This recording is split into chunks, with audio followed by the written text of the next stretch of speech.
Welcome. In today's video, I'll guide you step by step on how to remove a secondary email address from your LinkedIn account using a PC. This process is straightforward and ensures your account stays organized and secure. Let's get started. First, open your web browser and navigate to LinkedIn by typing in linkedin.com. Once you're on the homepage, log into your account if you haven't already. Next, look towards the top right corner of the screen.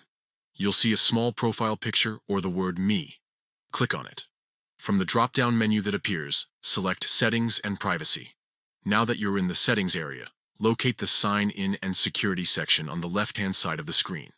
Click on it and then look for the Email Addresses option. This is where all your linked email addresses are managed. In this section, you'll see a list of all the email addresses associated with your LinkedIn account. Find the secondary email address you want to remove and click on the Remove option next to it. To confirm this action, LinkedIn will prompt you to enter your account password.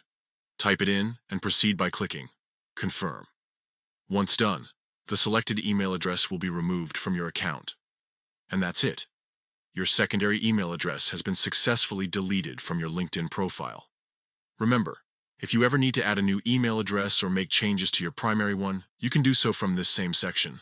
Thank you for watching. If you found this guide helpful, don't forget to share it with others who might need assistance managing their LinkedIn account. Stay tuned for more tutorials like this one.